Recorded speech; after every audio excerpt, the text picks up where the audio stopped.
never signed up for this. Put your feelings aside, give that wild side a try. I'm not that girl. So what is the halo effect?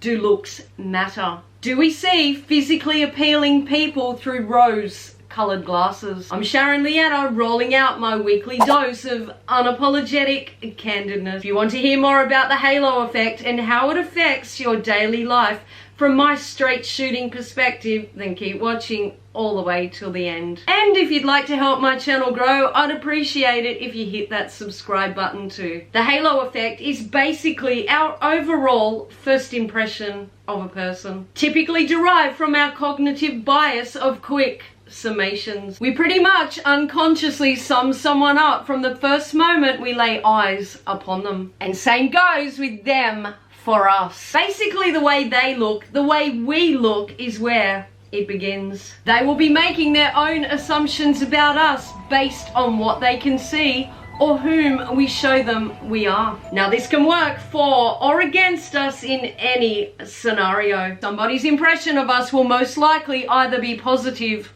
or negative. So instantaneously, we can consciously or unconsciously activate the halo or horn effect. Positive or negative. Both are fundamental to understand, as both will ultimately decipher how we are perceived by others. And of course, how we too perceive them. The halo all too often sits above the head when youth or beauty are apparent, though neither an accomplishment of note or a merit to their name. The beautiful features comparative to the stereotypical ordinary are infrequently treat the same. We so often become biased and turn a blind eye to the negatives when the outer shell attracts. Yet when physical beauty is seen as lacking, the other person is often viewed as lesser. First impressions set the tone when we perceive either the halo or the horn. With the halo effect, we overlook negative characteristics and focus on the perceived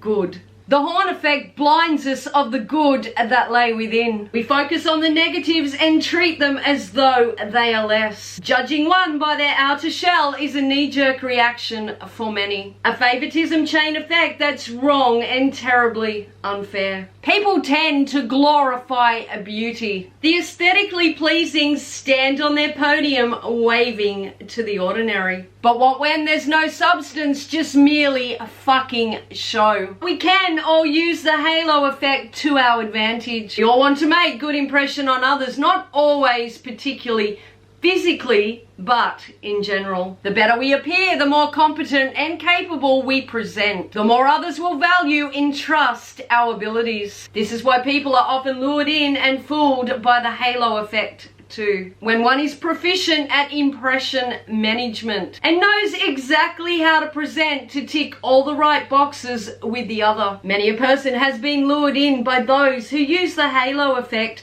to manipulate or influence others for their own advantage. A cognitive bias is what the halo effect relies on. If one looks us in the eye and smiles, is friendly and overall approachable, our impression then becomes a favorable one. We become instantly soothed when one's personality is inviting and personable. When one speaks with confidence and charm, dresses well. When their body language presents with trust and confidence.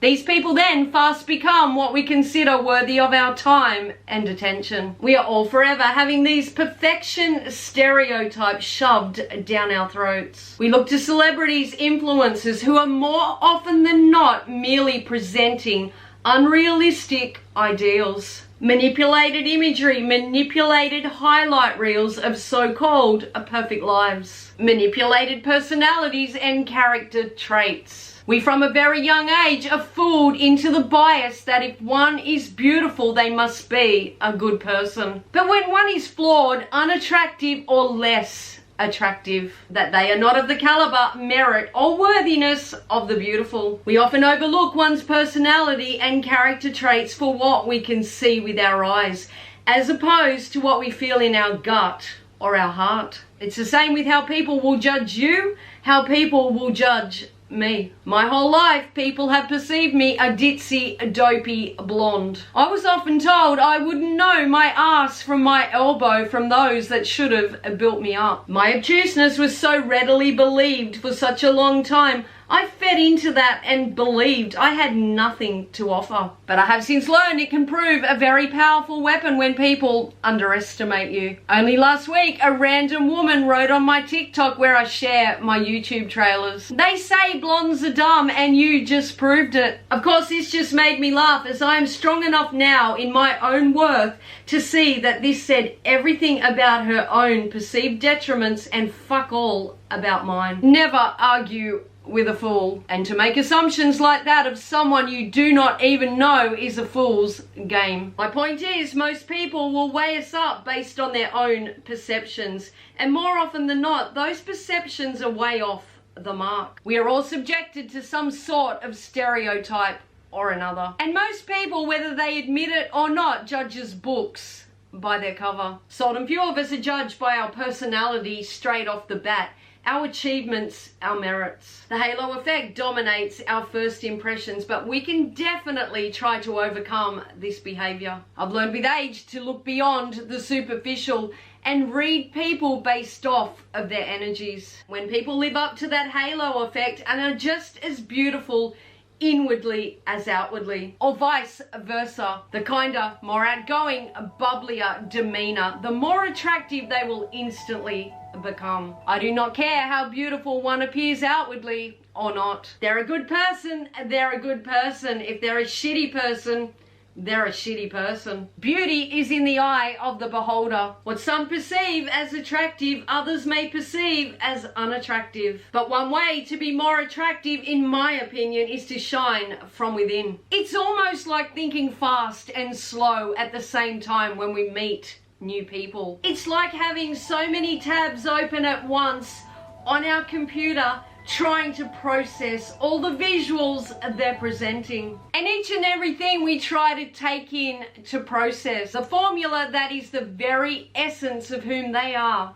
in our minds. Attitude says more about a person than their physical attributes ever will. Though even then, making quick assumptions can be too presumptive also. Someone may come across as closed off and rude when in fact they're merely shy. Someone may come across as loud and boastful when they're the most insecure in the room. We can only take people at face value, but true summations of others can never be made until we really know them. But can we ever truly know anyone if we've never walked a mile in their shoes? I believe the halo effect can work adversely for attractive people too. Sure, they can definitely reap some advantages, but the disadvantages can be resentment, jealousy, criticisms. Because when one is considered attractive, yes, some may fawn over them. Others want to scratch their fucking eyes out. Bloody facts. They certainly have their own judgments fired their way and crosses to bear. This is testament to both sides of the coin and why we should never judge a book by its cover. Sometimes outer shells can enhance estimations and underestimations, soul destroying and mentally draining from whichever side. We could serve well to follow our intuition as opposed to rating another based on the superficial. Looks fade, but whatever comes from the soul remains forever. The same goes for illnesses and hidden contraindications. Just because one looks healthy does not mean they are healthy. We all handle illness, grief, stress and pain differently. And there is no one on this earth that has the right to assume or presume on something that is none of their bloody business. And as for judging on the superficial, especially those who rate themselves based on the superficial, one would hope to find more depth and substance, for once the beauty fades, who we are from within is all we have. If we have nothing more to bring to the table than memories of a since wilted rose, we will be left feeling faded with nothing more to offer. People often assume those of status and wealth to be those all decked out in designer gear looking $1 million. But in fact, some of the most esteemed, wealthiest of people are in no way showy or boastful. They do not parade their wealth. To look at them on the street, you could be led to presume they do not have $2 to rub together. Many appear to not care unless you are attractive, wealthy, or dead. Obviously, people will fawn over the beautiful and those of perceived value. Or too often, people will ignore the living but flock to mourn the dead. We only get a small window of time. We are all equal. We are all as one. We should embrace our true value and that there of others. If you'd like a regular dose of straight shooting, I'd really appreciate it if you hit that subscribe button and the bell so you don't miss my next video. And if you enjoyed this video, be sure to give it a like so I know to keep posting more. I'll link my playlist below too. The superficial is just a mirage, an illusion of what we perceive within. We get one life, one moment. We focus on the petty, mindless, cosmetic appearances instead of looking and working on authenticity, true depth, and being truly beautiful beyond our fucking skin.